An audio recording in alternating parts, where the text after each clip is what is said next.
habido muchas personas que han plagiado tu trabajo. Podríamos decir, incluso mirándolo desde un punto de vista positivo, que has creado escuela. No me has avisado de que ibas a hablar de este tema. Todo esto empezó en 2019, cuando yo todavía me estaba abriendo hueco, y el boom fue en el 2020 con el COVID. Todo el mundo aburrido en su casa empezó a pintar, y es que empezaron a vender los cuadros literales. ¿Consideras que en el mundo hay malas personas?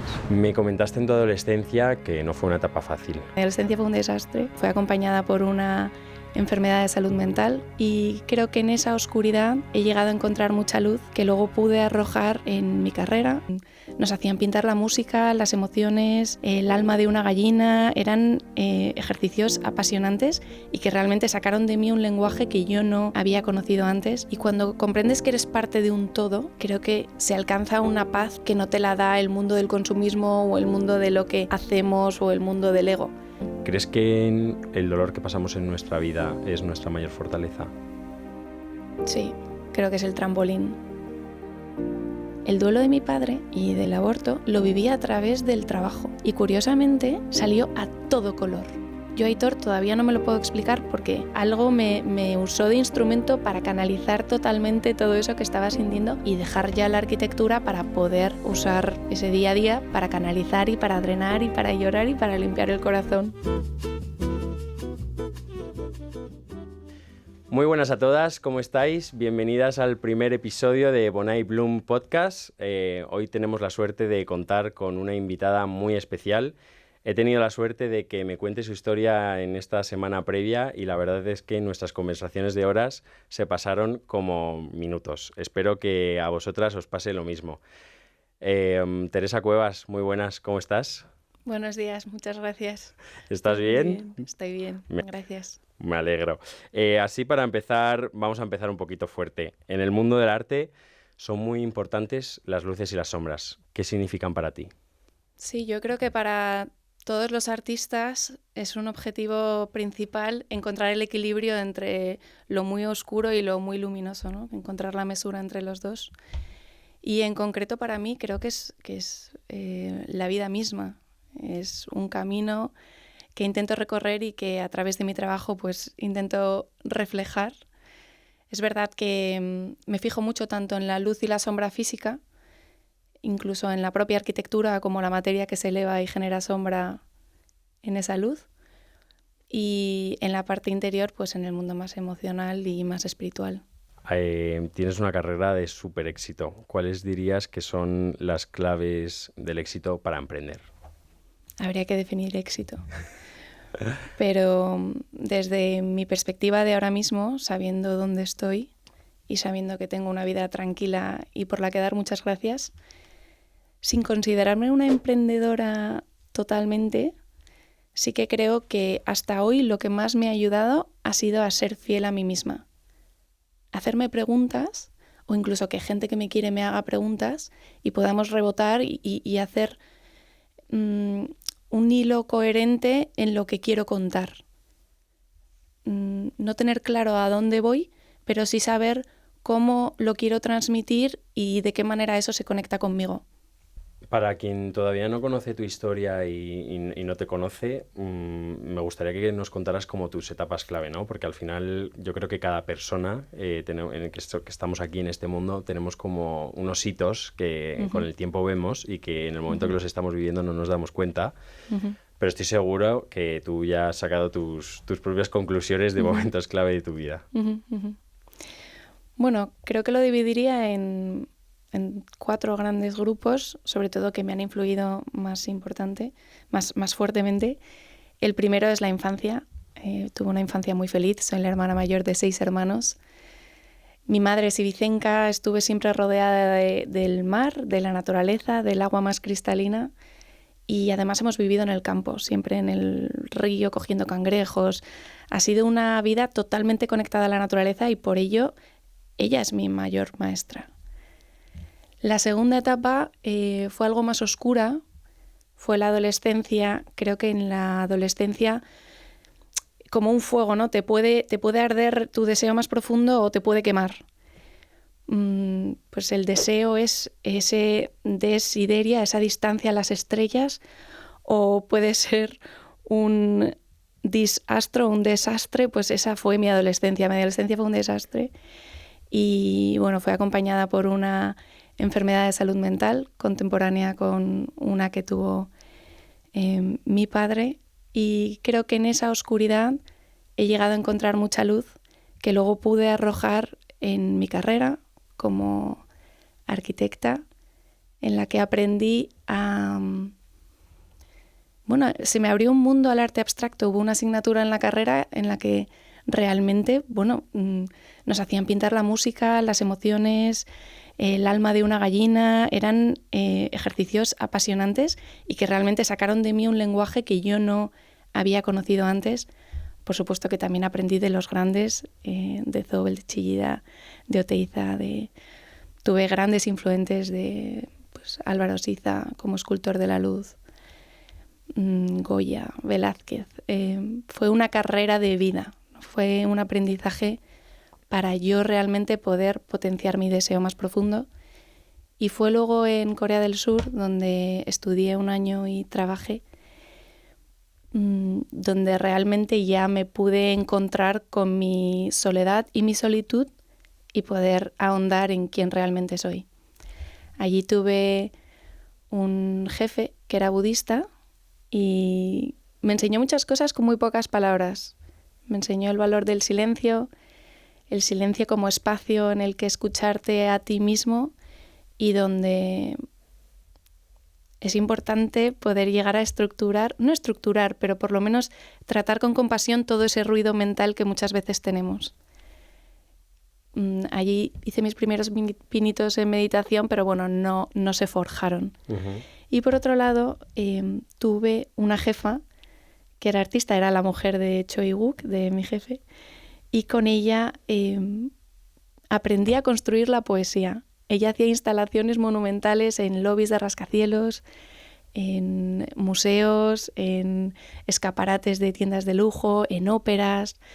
Viajábamos por Asia y por Europa haciendo realmente proyectos mágicos, totalmente efímeros, pero que durante el proceso de construcción, también por la escala necesitaba una arquitecta, pues yo me daba cuenta que realmente el arte de crear una idea filosófica, poética, interna, era apasionante. Y ahí se germinó la idea de que tal vez me gustaría ser artista.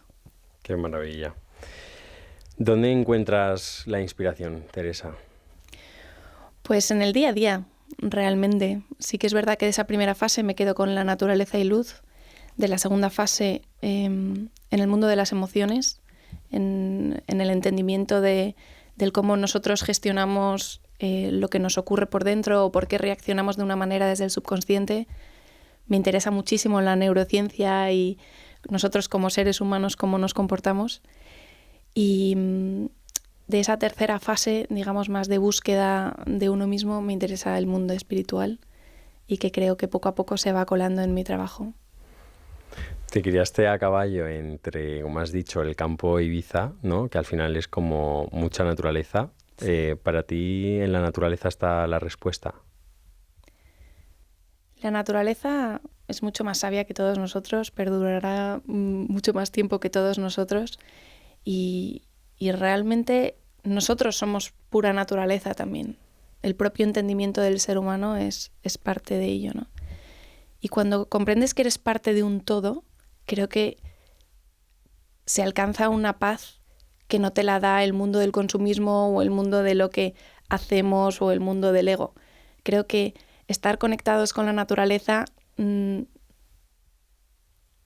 a mí por lo menos me ayuda en la humildad y en saber que estoy aquí por un tiempo finito y que mejor que aprender de esas grietas, de esos troncos, de esas olas que van y vienen y que nunca cesan, de esa oscuridad que siempre acaba con ese amanecer. Realmente es que todos los conceptos giran en torno a ella.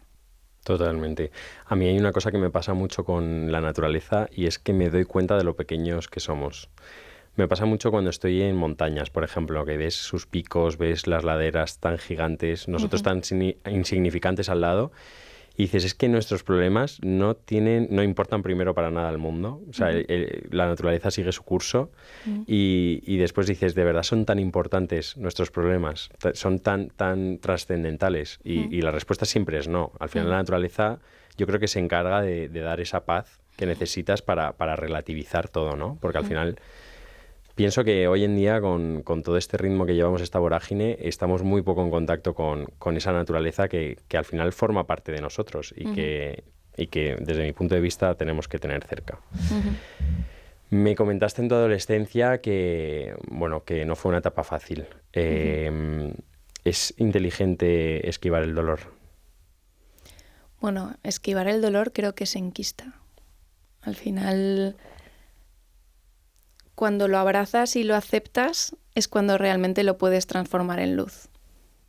El dolor como modo de celebración de que estamos vivos, si conseguimos aceptarlo, es la fuente de inspiración más y de crecimiento y de fortaleza más importante que tenemos. Es verdad que no siempre es fácil, sobre todo en el momento, pero si podemos trascenderlo, si podemos transformarlo y transformar ese miedo en valentía, porque muchas veces tiene mucho que ver esa oscuridad con el miedo. Creo que no merece la pena esquivarlo. Siempre que hablamos de dolor, en general, o hablo de dolor con alguien, me acuerdo de mi profesor de filosofía del colegio que siempre nos decía los cambios más trascendentales en la vida siempre implican dolor. Y me acuerdo que me llamó mucho la atención cuando me dijo esto porque mencionó un claro ejemplo que es el parto de una madre, por ejemplo, ¿no? ¿Qué hay más doloroso para una madre que parir y qué cambio tan trascendental para las dos vidas, ¿no? Para la de la madre y para la del hijo? Y es verdad que cuando miras con retrospectiva a tu vida, al final dices, joder, pues los momentos más duros realmente han sido los que más me han cambiado y los que me han hecho ser como soy, ¿no? A mí eso me parece súper bonito. Me encantó también una reflexión que hiciste hace un tiempo y la quiero leer para no malinterpretarla ni leerla mal, que decía, me doy cuenta de que sin el cuerpo sano el alma no brilla y que sin el alma curada el cuerpo solo es un medio de transporte. Bueno, es que creo que somos cuerpo y alma y no podemos olvidarlo. No podemos usar el cuerpo como medio de transporte para la cabeza ni olvidarnos del cuerpo y pensar que en las ideas está todo. Realmente somos naturaleza y naturaleza que se emociona, que siente, que padece y que yo le llamo alma, pero tiene algo intangible, ¿no? Más allá de lo tangible, pues que representa el amor, la amistad, las conexiones entre los seres humanos, el querer crecer, el querer servir, el querer aprender, todo eso que es intrínseco en el ser humano, pues si no cuidamos una cosa y otra, es muy difícil generar equilibrio para poder florecer, como el nombre del podcast. Es importante cuidar los dos y por ende no olvidar ninguno. Hay una cuestión que creo que nos preocupa a todos los seres humanos cuando vivimos en el día a día, que es, siempre nos preguntamos, ¿no? ¿Podemos despertar las pasiones que nos hacen vibrar de verdad en lo cotidiano? Bueno, esa es la gran pregunta, ¿no, Aitor? Totalmente. O sea, yo hay muchos días que soy una persona que me considero que la rutina me mata. Yo creo que por eso emprendí. Necesito hacer cosas nuevas, necesito siempre estar en continuo movimiento. Siento, si no, un estancamiento. Y me parece como difícil encontrar esas pasiones que nos hacen vibrar realmente en lo cotidiano. Pero creo que también ahí está la respuesta, la respuesta de la vida.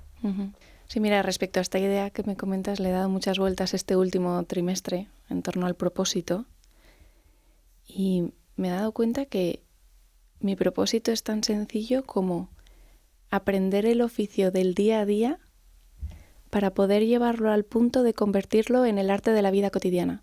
O sea, no lleva a grandes proyectos ni a una meta final, sino que en mi día a día yo pueda responder a lo que me pide el cuerpo. Es verdad que también con cierta cierta historia ya puedo gestionarme mejor, ya puedo saber si me lleva a un buen punto o no me lleva a un buen punto, pero el saber conectarme con ese deseo y decir, venga, vamos, pum, pum, pum.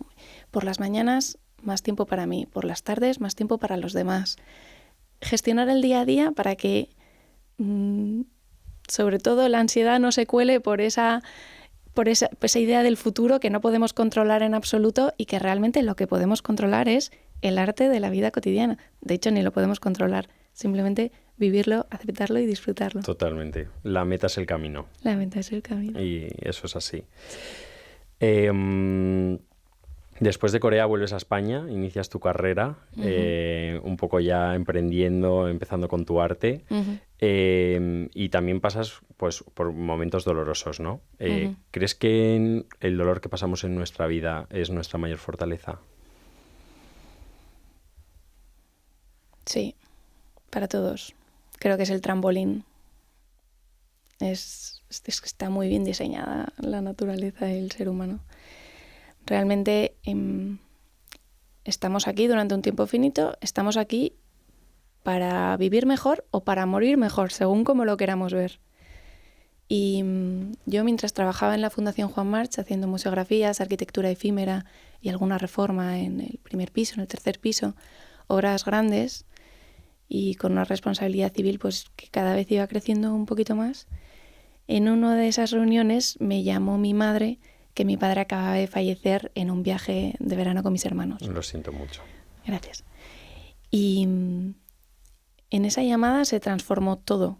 Realmente, pues mi padre era una pieza muy importante para mí, para toda la familia, y realmente le siento más cerca que nunca. Esa transformación a lo largo de los años ha ido generando también una historia de perdón, de aceptación, de revisión de todo lo vivido, de agradecimiento, y sin duda me ha hecho crecer muchísimo. Mi padre, yo me casé al mes con lo mejor que me ha pasado en la vida, mi marido. Nos quedamos embarazados, me quedé embarazada y perdí a mi primer bebé, y eso me ayudó a adentrarme en el duelo de mi padre. El duelo de mi padre y del aborto lo viví a través del trabajo. Y curiosamente salió a todo color. Yo, Aitor, todavía no me lo puedo explicar porque cuando veo color siento alegría, pero claro, era una búsqueda constante de necesito en este vacío tan intenso que siento, pues vibrar en frecuencias, ¿no?, de colores que me lleguen de otra forma, y pues con eso me iba a Ibiza, me iba al bugambilla, me iba al amarillo, me iba al azul, colores que ahora mismo no me verás trabajar por la etapa vital en la que estoy. Pero para mí ese dolor fue la herramienta, fue el pincel, es que algo me usó de instrumento para canalizar totalmente todo eso que estaba sintiendo y dejar ya la arquitectura para poder usar pues ese día a día para canalizar y para drenar y para llorar y para limpiar el corazón. Una terapia en toda regla. Una terapia absoluta. Qué bonito cuando el trabajo se convierte en una terapia, ¿no? O sea, el arte tiene ese poder de poder crear algo que sale, ¿no?, de tu mente, de tu cabeza, de tu corazón, que se plasma en algo físico y que además te ayuda a sanar, que al final es lo más importante. Te ayuda a drenar. Sí que es verdad que yo, que soy muy partidaria de la terapia, creo que hay grandes profesionales que realmente están ahí para ayudarte. El arte te ayuda a sacar, y no siempre desde el entendimiento, porque la razón pocas veces entra en ese proceso. Entra en el proceso de conexión de materiales, de fraguados, de secados, de pigmentos, de cómo conectarlos, de qué herramientas usar. Pero digamos, la perspectiva y el punto de vista desde donde tú quieres ver lo que estás haciendo depende de ti. Y creo que la terapia lo que hace es ayudarte a, dentro de un cuarto, tú estás viendo en una dirección la foto de tu vida, pues el terapeuta te ayuda a cambiar de punto de vista para ver ese mismo suceso de tu vida, pero desde otro lado. Y creo que es importante, a mí como pintora me ha ayudado mucho mi trabajo y me ha ayudado mucho compaginarlo con gente que sabe o incluso con libros y podcasts que me han ayudado a detonar y a tocar teclas en las que yo no podía poner palabras, porque con mi trabajo no lo hago al final, con mi trabajo plasmo, bueno, es plástico, ¿no? Es visual y no siempre tiene pues una explicación. Y a veces me viene después y digo, ay, guau, pues esto fue por esto. Totalmente. Bueno, como buena arquitecta has construido tu propio espacio. ¿Qué significa un taller para un artista? Bueno, no sé si buena arquitecta, pero mi Seguro que espacio sí. es, yo creo que el mejor taller que voy a tener en mi vida. Es un espacio soñado, tú has estado. Yo he estado y doy fe Es- que es espectacular. Se Parece respira un un aire templo. mágico ahí. Es impresionante. Yo llego, te lo prometo, cada día y doy gracias. ¿Cómo puede ser? Realmente el taller, siendo pequeño, siendo grande, más impresionante o menos, creo que es la habitación propia del artista y es fundamental para poder disociar del ruido del día a día, tener tú un espacio de silencio y de calidad. Y yo siempre digo, donde las cosas están ordenadas y tu cabeza no tiene que pensar demasiado para ir a por ellas, para poder ir con la mano rápidamente a donde tenga que ir, ¿no? A la escultura, al lienzo, al pincel, pero que sepas disponer de todo lo que tengas rápidamente para que tu creatividad no se diluya en el proceso. No se escape. Creo que no es independiente al tamaño y a lo impresionante que sea, sino que sea propio, que sea tuyo. ¿Ves el mundo con nuevos ojos desde que eres madre? Porque sé que tienes 3 pequeñajos que te han cambiado la vida. Me han cambiado la vida. Me han cambiado la forma de mirar. Es impresionante, pero cuando he sido madre, me ha dado un vértigo el pensar quién soy yo para estas personitas. Ahora sí que tengo que curar mis heridas y tengo que saber que estas pueden heredarse o yo puedo reaccionar de ciertas maneras en las que puedo afectarles, ¿no? Y creo que el revisarme a mí durante un proceso de psicoanálisis en el que he ido encontrando todas esas líneas importantes, todos esos hitos que los he ido marcando en la serie de Avance, en la serie de papel, y mirar esa oscuridad, mirar esa línea con compasión y aceptación y con ello continuar con luz y paz. O sea, esto es blanco, capas de papel, negro y capas de papel blancos. O sea, con ello seguimos, ¿no? Por eso se llama la serie Avance.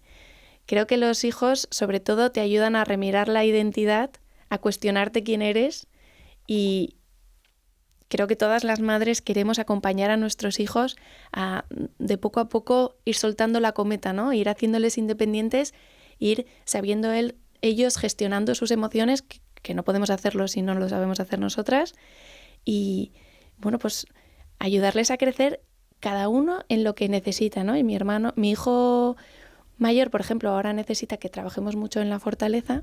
Le digo mucho, quien se esfuerza tiene fuerza, quien se esfuerza tiene fuerza. Y también decimos mucho que el fuerte es quien gobierna sus pasiones. Total. Porque es que ¿quién soy yo para decirle eso a mi hijo si yo misma no gobierno mis pasiones? Y a mi hija pequeña estamos trabajando en la gestión de la ira y de mecha corta. Yo no soy nada mecha corta, pero tengo que aprender a gestionarlo con ella, ¿no? Y a sentarnos con una tabla, mira, esto, me siento así, ¿qué puedo hacer para solucionarlo? Vamos a tal. Tampoco racionalizarlo todo, dejarles sentir, pero ese acompañamiento, incluso a veces pienso, cuando llegue la adolescencia, qué apasionante, ¿no? Poder gestionar ese fuego con ellos. Pues creo que por ello he tratado tanto de sanar, ¿no? Y de poder entenderme mejor, quererme mejor, para ello también a ellos ayudarles a que tengan amor propio. La verdad es que lo de ser madre es otro tema. Pienso mucho también en el momento de embarazo, dar a luz, tener a tu hijo en brazos. Me decías antes, ¿no? ¿Qué voy a ser yo para esta persona? ¿Para ti es fácil encontrar tu identidad después de cada parto que has tenido? Bueno, no ha sido fácil, pero ha sido una oportunidad para mirarme y sin duda que se lo agradezco a todos y cada uno, porque es que tienen perfiles muy distintos los tres. Unos me hacen mirarme, pues eso, en la fortaleza, otros en el carácter, otros en la alegría. Mi hijo pequeño no para de reírse y yo que es contagioso, es que Ya. es increíble.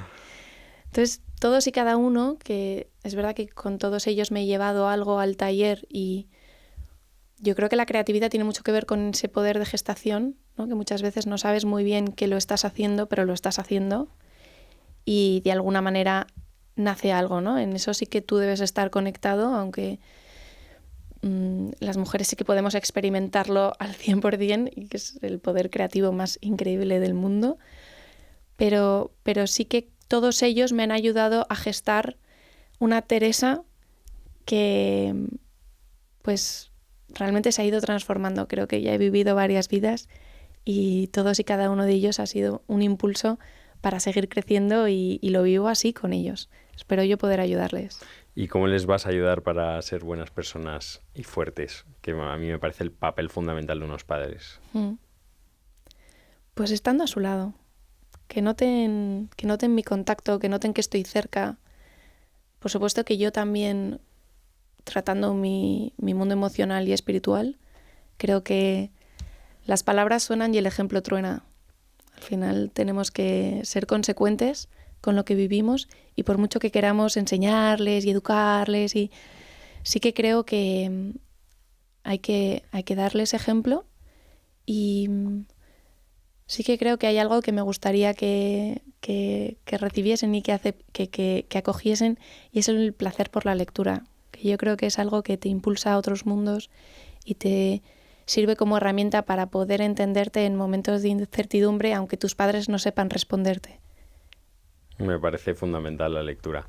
Y estoy muy de acuerdo contigo también en la cuestión del amor, ¿no? Yo espero, si algún día tengo una familia, que hacerlo igual, o por lo menos la mitad de bien que lo han hecho mis padres conmigo y con mis hermanos.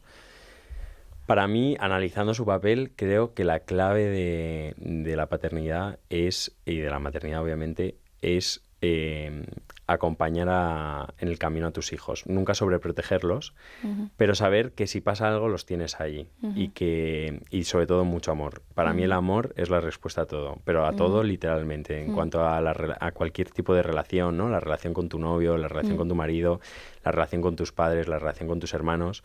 Si hay respeto, si hay amor, si hay confianza, al final es que nada puede salir mal.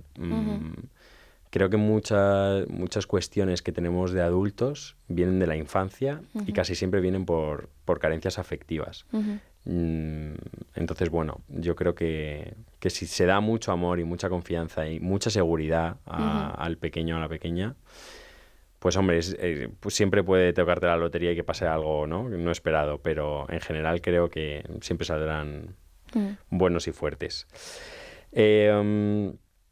Vamos con tu obra un poco, vamos a hablar de tu obra, que para quien no la haya visto recomiendo que vean tu web, que vean tu Instagram. Me pareces una persona que transmite muchísima paz, ya te lo dije cuando nos vimos.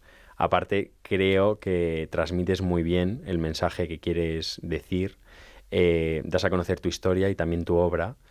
Y haces muchas reflexiones, citas a muchos autores. La verdad es que me parece maravilloso leerte y escucharte y además ver tu obra. Me parece como un combo muy guay. Y en relación a tu obra te quería preguntar, ¿crees que cada cambio en tu obra, porque al final tienes como diferentes etapas, viene precedido de un cambio interior? Sin duda. Mira, yo a día de hoy llevo ya 10 años...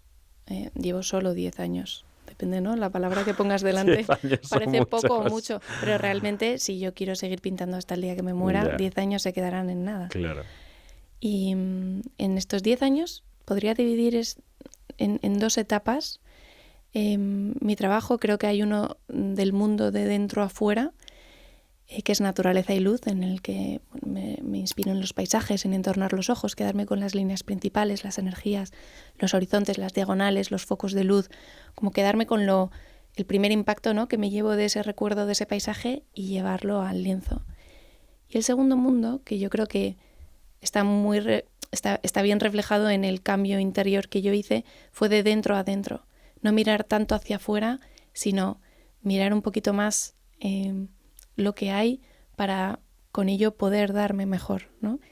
Y la serie Avance, que es la de dentro a dentro, pues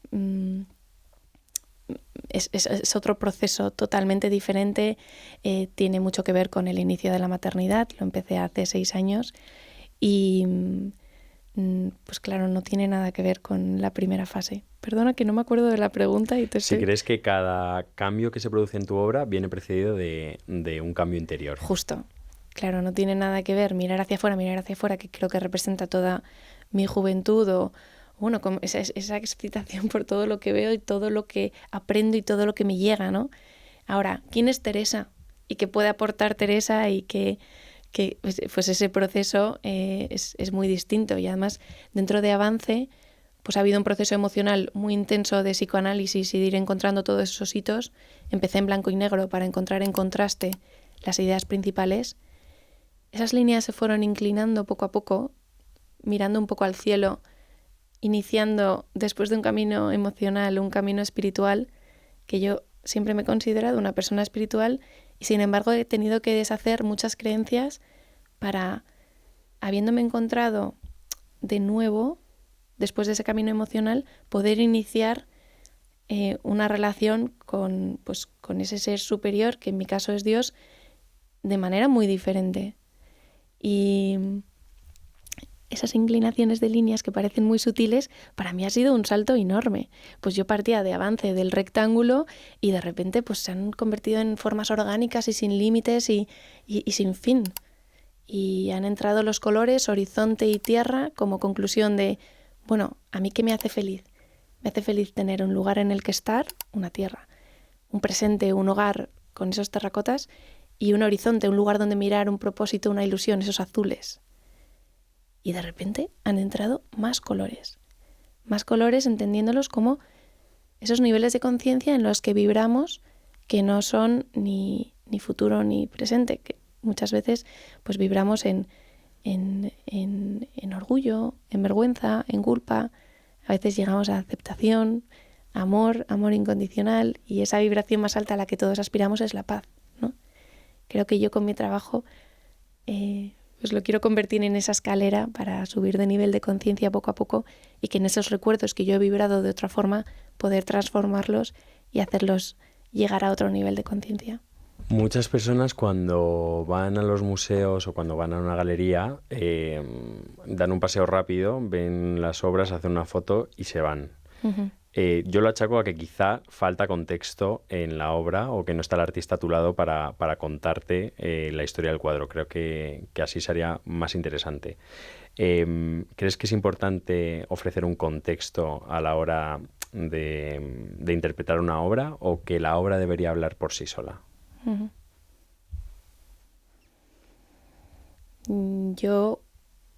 A mí me encantaría que las obras hablasen por sí solas, pero claro, partiendo de la base de que todos tengamos una formación y un ojo cultivado y una base de historia del arte o de la historia del artista de base, ¿no? A partir de ahí yo creo que sí que puedes llegar a una galería y sabiendo un poco de la historia y del contexto ya dejarte impactar, ¿no? O dejarte sorprender o dejarte sentir asco o dejarte sentir lo que tenga que transmitirte esa obra, ¿no? Pero es verdad que ir en blanco es muy complicado porque todos tenemos prejuicios, todos tenemos vivencias, estaría yo pensando.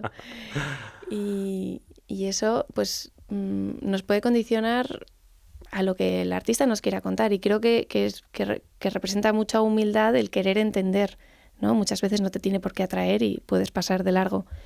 Pero sí que creo en que el arte es una representación de la historia de la humanidad y que entender el contexto sociopolítico, cultural, amoroso, emocional en el que esté viviendo ese artista te va a ayudar mucho mejor a entender el trabajo. La gente cuando llega a mi taller, hay gente que entra por lo estético y poco a poco, ¿y esta obra? ¿Por qué?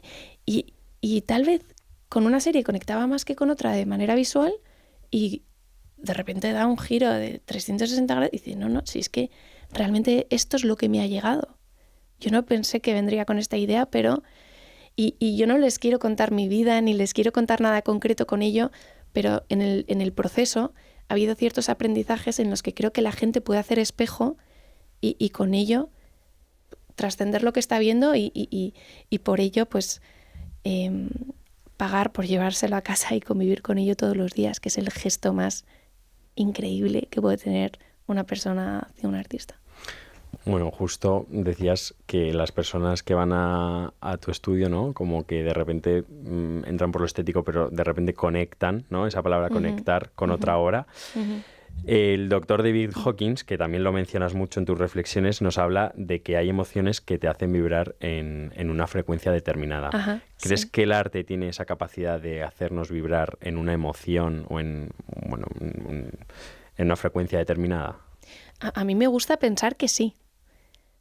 ¿Qué pasa? Que tú no puedes estar disociado de ti mismo. Tienes que saber conectar eso que estás recibiendo con tu propia vibración. Entonces, claro, es que esto es emisor y receptor. Los dos tienen que estar listos, ¿no? Es una pregunta compleja, pero me encantaría. La verdad es que yo creo que sí. Porque podríamos llamar arte también a muchas cosas, ¿no? ¿Qué es arte? Para mí el arte, por ejemplo, también es la música. Y qué maravilla ir a un concierto y ver a toda la gente vibrar cantando la misma canción, cantando con el artista. No sé, a mí esa conexión, siempre que voy a un concierto, se me ponen los pelos de punta. Así que yo, desde luego, estoy con el doctor David Hawkins. Creo que el arte es capaz de conectarnos, vamos, 100%. Teresa, tu trabajo es tan bonito y llama tantísimo la atención que ha habido muchas personas que han plagiado tu trabajo. Podríamos decir, incluso mirándolo desde un punto de vista positivo, que has creado escuela. No me has avisado de que vas a hablar de este tema. Pero creo que es importante porque al final, joder, qué importante es el trabajo propio, donde plasmas tus emociones y que otras personas se adueñen de eso. Mira, hay una frase que me ha ayudado mucho en este proceso, en parte doloroso, que dice así: no mires fuera, mira hacia adentro, en el hombre interno habita la verdad. Y si encuentras que tu naturaleza es mudable, trasciéndete a ti mismo. Es de San Agustín.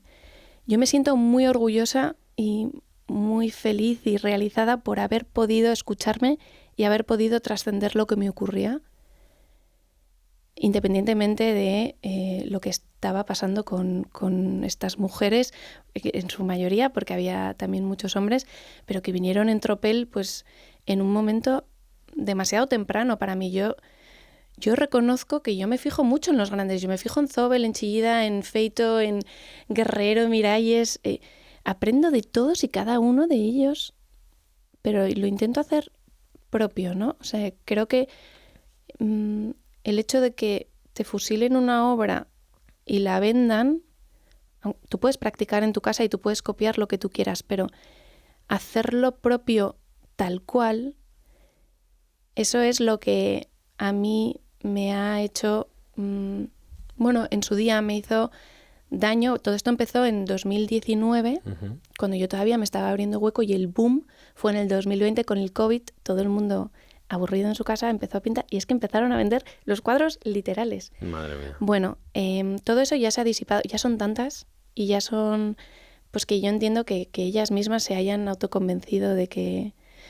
Y me daría pena que el origen se pierda, pero por otro lado, ya no es tanto por mí, sino por mis propios clientes, por preservar lo que es lo que inicié o lo que es original de alguna manera, aunque yo me he basado en tantas otras personas. Pero sí que creo que lo que me daría pena es que se perdiese ese origen, por respeto ya a las personas que han confiado en mí, han creído en mí y tienen una obra mía en su casa. Totalmente de acuerdo. Al final,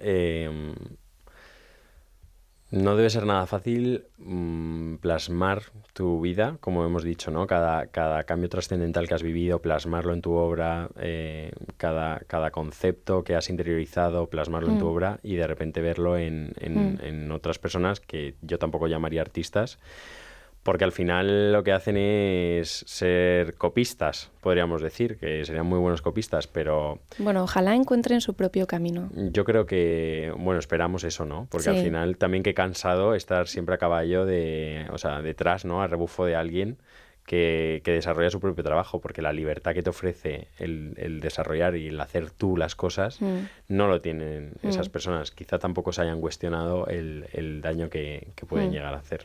Bueno, también te digo, ha arrojado mucha luz esto, en mi trabajo. O sea, tiene una parte de halago y de, wow, esto realmente debe estar yendo bien porque... Hay una cosa clara, que cuando empiezan a copiar es que la cosa va bien. Sí, O sea que, bueno, puede ser un síntoma sí, positivo, obviamente no siempre es sí. agradable, pero bueno. ¿Consideras, a colación de todo esto, que en el mundo hay malas personas? Yo siempre creo que, y lo hablo mucho con una amiga mía, que no existe gente mala, sino gente herida.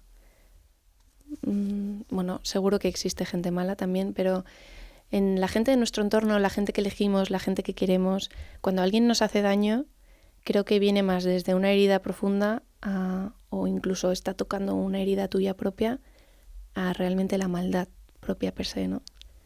Eso es lo que creo y eso muchas veces me hace encontrar un punto de paz cuando considero que alguien me ataca de alguna manera y pienso, debe estar pasando por un mal momento.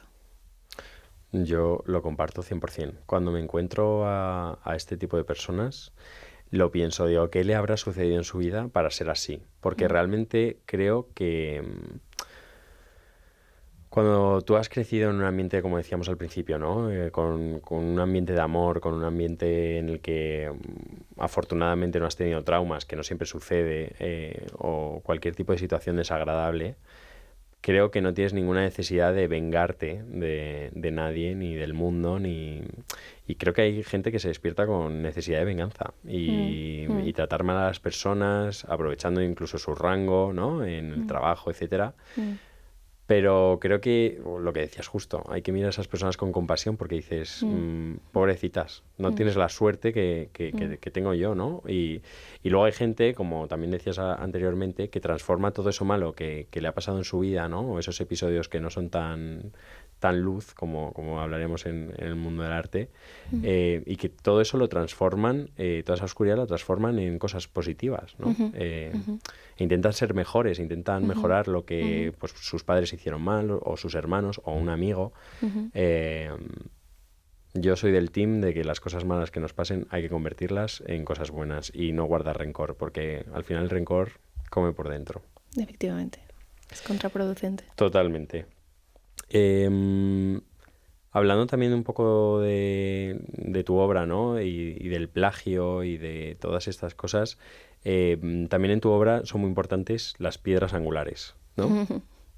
Sí, eso ha sido un tema que ha florecido hace poco, que ha fallecido mi abuela a los 98 años. Tampoco ha sido una sorpresa, que digamos, pero ha sido un encontronazo con cuestionarme qué es mi piedra angular, quién es mi piedra angular, cuál es la piedra angular de la familia. Sí que hay una cimentación en nuestra historia que creo que a veces se forja en una persona. Mi abuela creo que ha sido una de ellas. Y por eso en esta fase de mi trabajo se ha juntado un poco naturaleza y luz, lo que viene de la naturaleza, porque mi abuela vivía en Ibiza, y avance con esas líneas inclinadas y esa pérdida de límites, y estoy tratando la materia de la piedra y el papel junto con la luz de manera conjunta a raíz de pensar en el duelo de mi abuela. Creo que es así como lo estoy canalizando y por ello ha nacido esta serie. Me hablas de tu abuela, me has hablado de tu padre, me has hablado de un aborto que tuviste también en esa época. ¿Cómo convives con la pérdida? Bueno, creo que a día de hoy, después de también haberlo trabajado a través de libros, Joan Didion me ayuda un montón, o C.S. Lewis, o La casa encendida con sus poemas, creo que he llegado a transformar el duelo en un aprendizaje para yo vivir mejor y para poder llegar a morir mejor también. Creo que vivo con más intensidad y con más agradecimiento y con más conexión con el presente que nunca. Y todo eso se lo debo a ellos, que me han dado pues de bruces con la realidad. Y bueno, además de que tengo 3 ángeles en el cielo, que yo creo mucho en eso, de verdad que pues creo que esto es un regalo. El estar vivos es un regalo y eso hay que recordárselo todos los días a uno mismo, ¿no? Y ya no estar vivo, sino tener salud, tener las manos bien, las piernas bien, poder estar activos en el taller. Bueno, en mi caso, poder estar en el taller y cargar y coger y pintar. Es que es increíble. Me siento muy agradecida. Yo en este diciembre también perdí a mi abuelo, que también fue una gran pérdida. Pero fíjate, yo creo que cuando te empiezas a relacionar con este tipo de temas, ¿no? Yo tengo 30 años y tampoco había tenido como la desgracia, llamémoslo así, de perder a seres queridos cercanos. Como que me empecé a interesar por el tema y descubrí a Manuel Sansegarra, que es un médico cirujano que opera cánceres, etcétera, y la verdad es que este señor, claro, sí. Este señor se encuentra tiene una educación completamente científica y se empieza a encontrar con que hay personas que entran en parada cardiorrespiratoria. Es impresionante. Que tienen encefalograma plano, sí. y que, bueno, que al final por técnicas de RCP, reanimación cardiopulmonar, las placas, etcétera, consiguen volverlo a, entre comillas, resucitar, ¿no? Lo reaniman. Y todas estas personas que tienen una experiencia cercana a la muerte, como las denomina él, le cuentan que han tenido los mismos ítems, ¿no? Las mismas vivencias, y es que se extrapolan, salen de su cuerpo, son capaces de ver toda la habitación, son capaces de moverse, ¿no? A mí me dejó alucinado cuando escuché esto. De hecho, él en su web ha abierto como una especie de buzón para que las personas que han tenido una experiencia cercana a la muerte les cuenten sus vivencias, porque claro, hay mucha gente que le tacha de que son alucinaciones, pero él dice, mira, no son alucinaciones, son años porque todo el mundo cuenta lo mismo. Hay tantas alucinaciones como personas, pero es raro que en todas las ciudades del mundo, en todos los países del mundo, que este tipo de personas han tenido experiencias cercanas a la muerte y todos cuentan lo mismo, pues me llama poderosamente la atención. Y el tío ha escrito un libro que todavía no he tenido la suerte de leer, pero me he escuchado muchos podcasts de él y es súper interesante. Y a mí todo esto viene porque me da mucha paz pensar que las personas que se nos han ido de la vida están en un sitio donde, como dice él también, están en un sitio que encuentran una paz que nunca han vivido en la Tierra, ¿no? En la dimensión humana, como dice él. La supraconciencia, que es lo que llamaríamos el alma, se queda en esa dimensión, esa nueva dimensión, y el placer, el bienestar y la felicidad que sienten es algo que nunca han sentido. Entonces a mí eso me dio mucha paz, pensar que mi abuelo está ahí, que lo que dices tú, ¿no? Que si a mí me pasa algo, que yo soy una persona que piensa mucho en la muerte, no de una manera trágica, sino para valorar el presente, pensar que ya tengo ahí a mi abuelo, porque además también cuenta este doctor que en el momento de tu muerte, como que los seres, los seres que has perdido te ayudan a pasar como a esa otra dimensión. Sí. Digo, mira, pues si me pasa algo algún día, ya sé que tengo allá a mi abuelito, que además de cuidarme desde donde esté, si me voy con él, pues tampoco estaré tan mal. Y tú además, en tus reflexiones, cuentas que, bueno, citas a la novelista Maggie O'Farrell, que decía que ella también compartía un poco nuestra visión, que la muerte no le quitaba a ese ser querido, sino que solo había cambiado su forma. Ella cerraba los ojos y respiraba hondo, estoy citando obviamente, y así es como ella lo sentía más cerca, en el silencio, en el latido de su propio corazón, en la respiración lenta y regular de su cuerpo. ¿Tú has tenido alguna experiencia de notar, pues, por ejemplo, a tu padre o quizá esa pérdida que tuviste también, ¿no? Del embarazo o recientemente a tu abuela? Porque sí que conozco muchísimas personas que han perdido a personas muy importantes y han sentido esa presencia. Sí, la verdad es que con los tres, sobre todo con mi padre y con mi abuela, que también relaciono mucho una imagen, una voz, un olor. Y mi abuela sí que es verdad que me ha venido muchas veces en sueños, que creo que es muy normal. Y con mi padre tengo mucha mejor relación ahora que cuando estaba vivo, bueno, que teníamos una buena relación, pero creo que ahora me acompaña de una manera muy profunda también y que solo cuando puedo llegar a encontrar un rato de silencio y a conectar, pues bueno, puedo no escucharle nítidamente, pero sí que le siento. Qué importante es pararse a sentir en general, para ver una obra, para sentir, pues no sé, personas que ya no están con nosotros, sentir la naturaleza que hablábamos antes. ¿Tú crees que podemos ser felices al ritmo de vida, con el ritmo de vida que llevamos hoy en día? Yo creo que cada uno es responsable del ritmo de vida que lleva. Yo he decidido tener una vida tranquila y creo que dejando, pues eso, tiempo para pensar en ti y tiempo para pensar en los demás, creo que sí que podemos ser felices. Pero para ello tienes que reservarte tus huecos y sobre todo priorizar, porque hay gente que dice, no, es que no hay tiempo, es que no tal. Bueno, creo que cuando tú meditas 10 minutos al día y te encuentras en tu centro, eres mucho más capaz de estar presente en tu día a día y realmente lo que estás haciendo, hacerlo mejor, más eficiente, más atento y con todo. En el trabajo haces las cosas más rápido y mejor, con tus hijos estás pasando un tiempo de mayor calidad. Creo que hay que trabajarlo, porque el ritmo del consumismo, mi padre decía, cuando vivía en Corea, que todo el mundo por la calle iba con una bolsita. En Corea es verdad que el consumismo es brutal. A día de hoy en España yo creo que también, pero en aquel entonces, 2011, me dijo, cuidado con el tren del consumismo, que si te subes te lleva.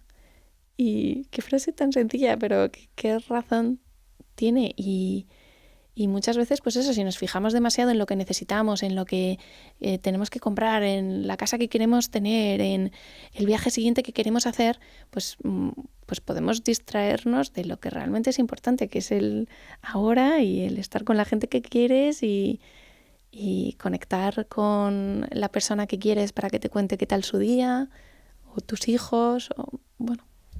A mí hay una frase que me encanta justo respecto a lo que has dicho, que es todo lo que tienes es ese algo soñado por alguien que no lo tiene, ¿no? Esa casa, ese piso que tienes que te parece pequeño y te parece un horror y dices, es que esta casa es la que sueña una persona que está no sé dónde.